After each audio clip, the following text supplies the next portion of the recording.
Oke, bismillahirrahmanirrahim. Assalamualaikum warahmatullahi wabarakatuh.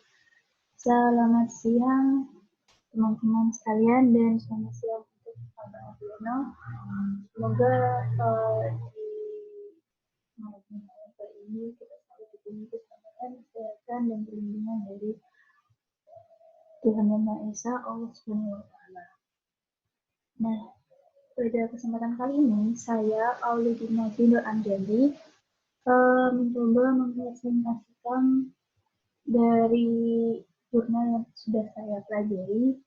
Saya download dari IEEE dengan judulnya adalah A New Isolated Multi-Port Converter with Multi-Directional Power Flow Capabilities for Smart Electric Vehicle Charging Station.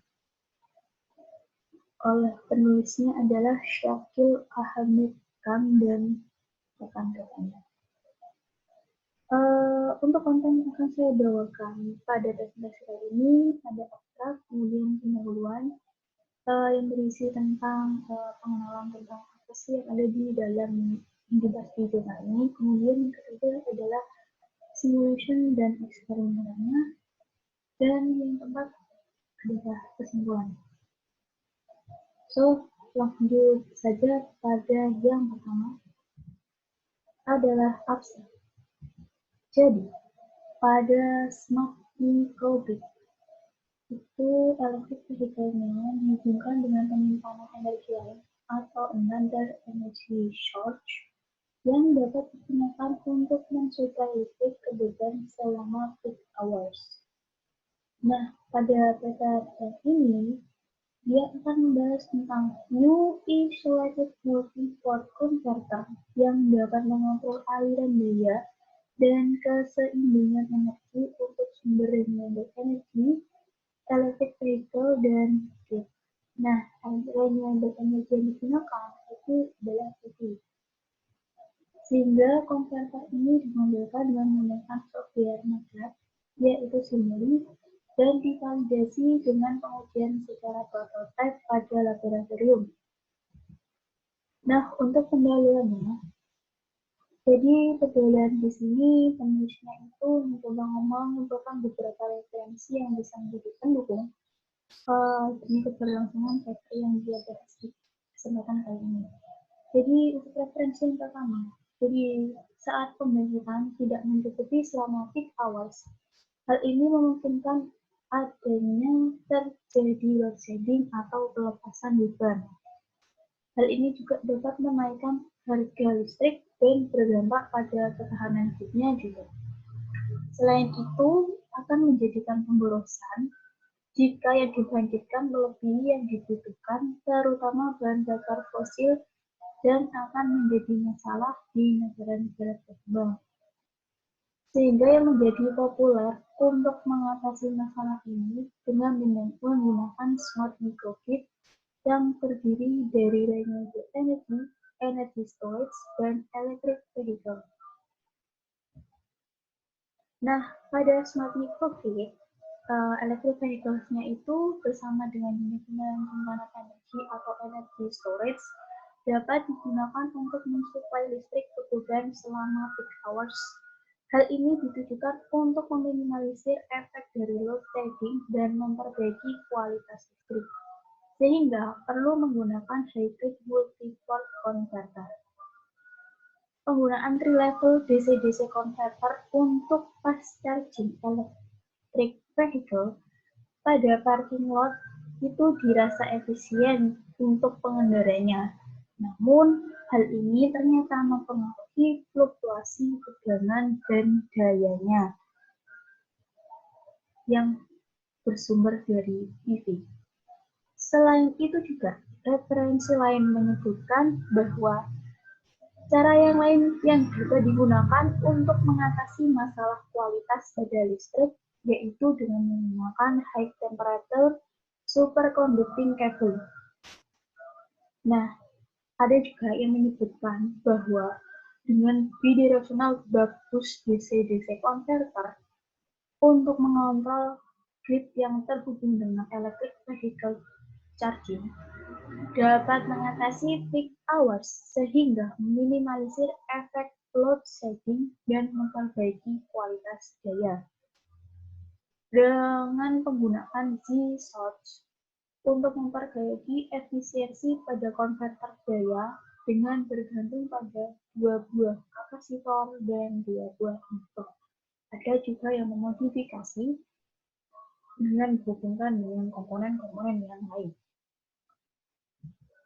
Nah, untuk selanjutnya adalah tentang prinsip operasi konverter.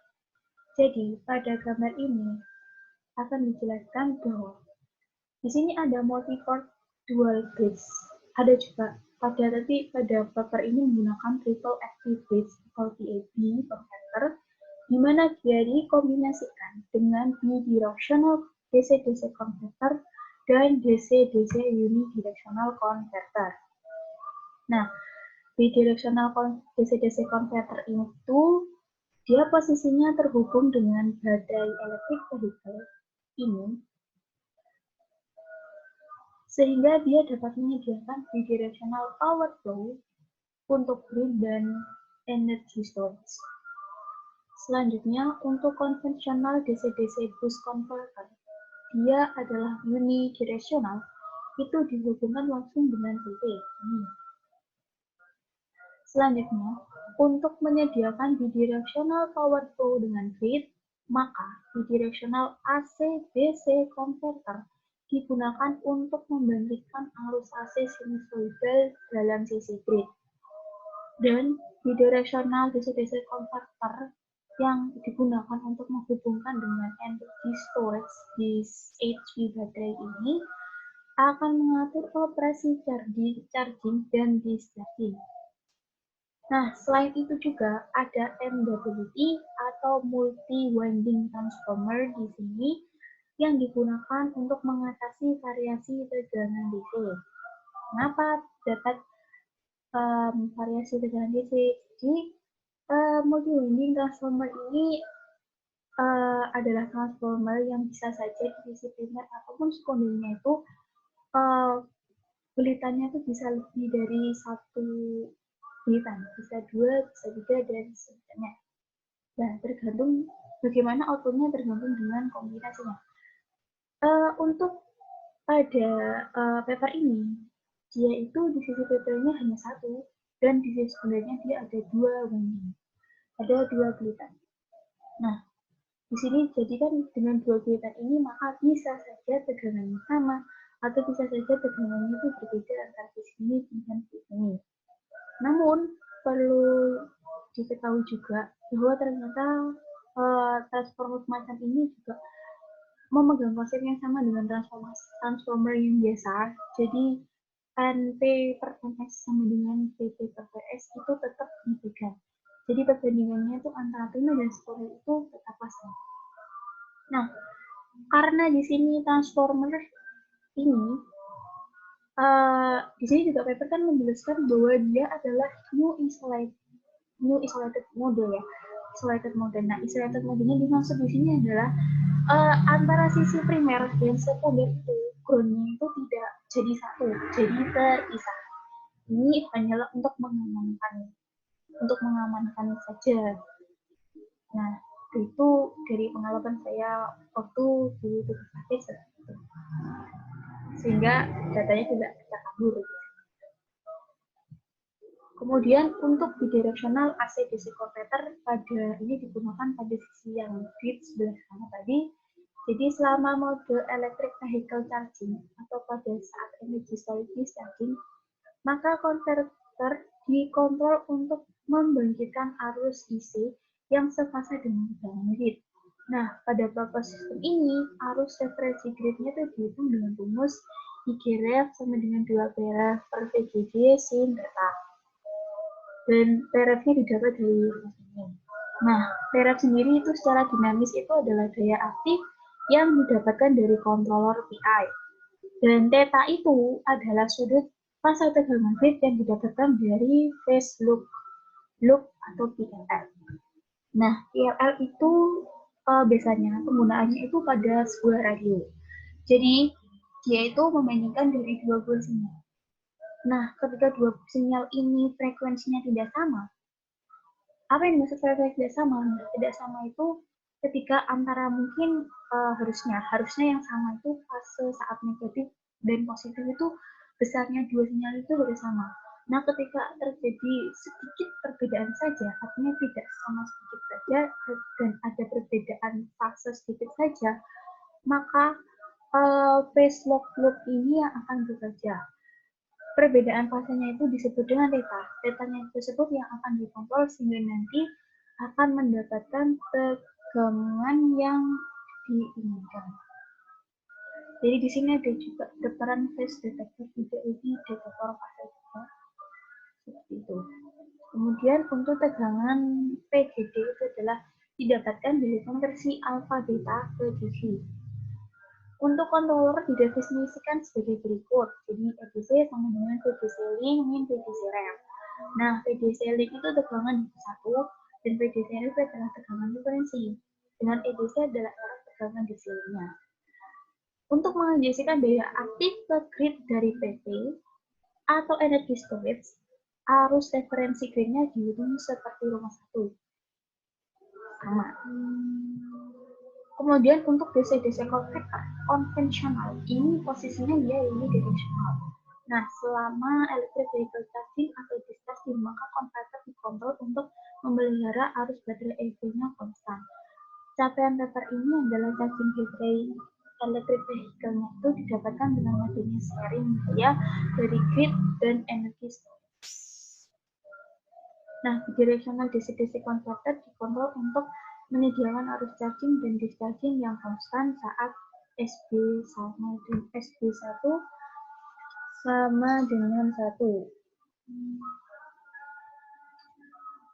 Nah, maka ketika SB1 sama dengan 1 yang menggunakan rumus DC sama dengan LDI baterai per DC plus baterai. Namun saat SB sama dengan 0, maka yang berlaku rumus LDI baterai per DC plus V baterai sama dengan 0. Sehingga jika dimodelkan secara matematis, konverternya adalah G sebagai status switching 0 ataupun 1 dikali VDC link sama dengan L dikali DI baterai per DT plus V baterai.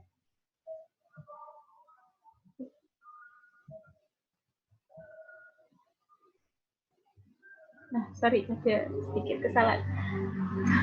Jadi, selanjutnya adalah membahas simulasi dan hasil eksperimen. Sini simulasi dicoba menggunakan lab, yaitu menggunakan simulink lebih tepatnya, dan selama mode G2V atau grid to vehicle, gridnya itu mensuplai vehicle atau kendaraan, dan baterai electric vehicle-nya akan di-charge oleh grid, sedangkan energi storage-nya tidak terhubung. Nah, gambar yang A ini menunjukkan mode state of charge dari baterai electric vehicle. Untuk gambar B ini sendiri menunjukkan bagaimana mode arus charging baterai di mana electric vehicle dan energy storage di-charge bersamaan. Jadi di sini ada arusnya. Selanjutnya, gambar C ini adalah arus charging saat PV men-charge energy storage dengan mengaplikasikan algoritma PMO untuk mengatur unidirectional converter. Dan gambar D ini memperlihatkan bahwa state of charge pada baterai dan energi storage, di mana state of charge energi baterai ini menurun, sedangkan baterai electric vehicle-nya semakin naik. Yang energi storage-nya ini discharging, sedangkan electric vehicle-nya ini charging. Nah, dari gambar E ini juga menunjukkan hasil simulasi bahwa energi storage itu grid power transfer mode, di mana energi storage di-discharge pada arus konstan yang bergantung pada seberapa nilai daya aktif yang diinginkan. Dan AC-DC converter dikontrol untuk membangkitkan arus AC sinusoidal pada sisi grid. Untuk gambar F ini, PV to grid power transfer window, di mana AC-DC converter pada sisi gridnya dikontrol untuk membangkitkan arus sinus pada grid.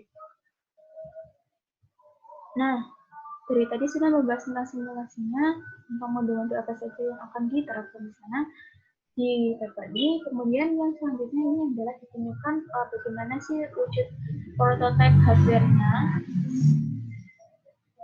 Ini memang ada di kontaktornya itu di kontrol untuk membandingkan tegangan leading atau lagging melewati kumparan untuk mentransfer daya pada mode yang diinginkan.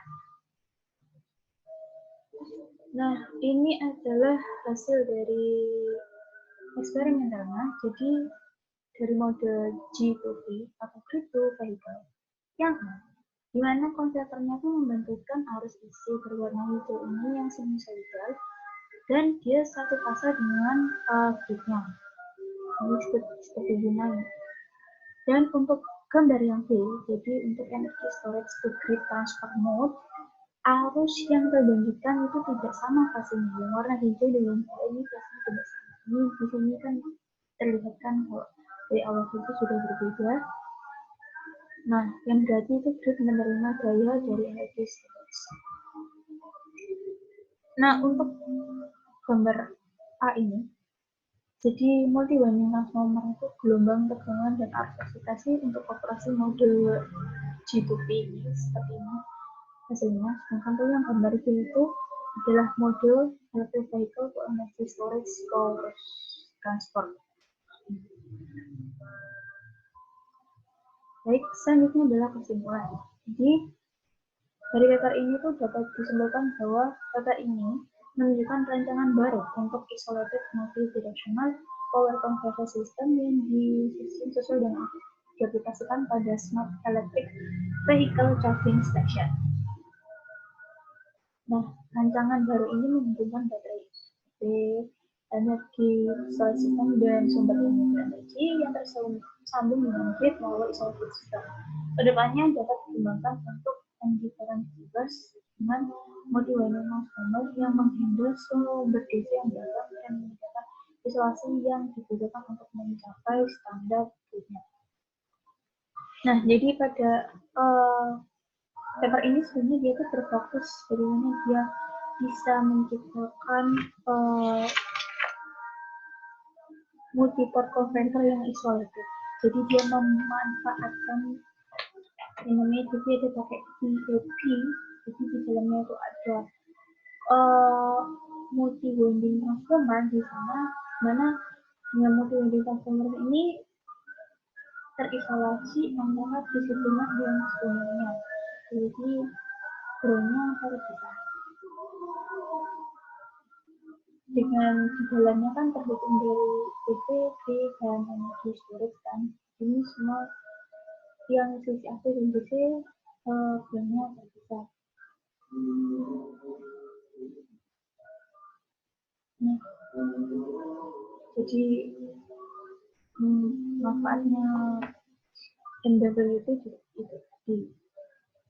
Nah, kebetulan pada paper ini tuh hanya menggunakan 2 gritan khusus silinder, jadi hanya ada mungkin bisa divariasikan 2 tekanan saja di sini. Mungkin pada paper-paper pada penelitian selanjutnya bisa ditemukan mungkin lebih banyak jenis bentuknya sehingga tegangan DC-nya bisa lebih beragam. Nah, ini tadi juga ada energy storage dan yang digunakan itu menggunakan AC/DC bidirectional. Dia memiliki diusahakan memiliki fase yang sama dengan menggunakan PL atau fast loop. Itu tadi fast loop itu tadi untuk memperlihatkan frekuensinya sama sehingga tidak jadi perbedaan suhu. Kemudian untuk DC-DC bus converter yang terhubung dengan TV itu dibuatlah unidirectional sehingga menjaga supaya itu searah dari TV saja. Dan DC-DC bidirectional yang digunakan pada listrik itu hanya untuk energi storage dan electric vehicle saja. Jadi begitulah inti dari paper yang saya bahas ini. Mohon maaf jika ada kesalahan sama saya menjelaskan dalam video ini, dan saya mohon maaf juga Mungkin jika ada pertanyaan atau ingin didiskusikan, bisa silakan didiskusikan bersama-sama di WhatsApp group ya teman-teman. Mungkin kita bisa sharing. Baik, terima kasih atas perhatiannya. Assalamualaikum warahmatullahi wabarakatuh. Selamat siang.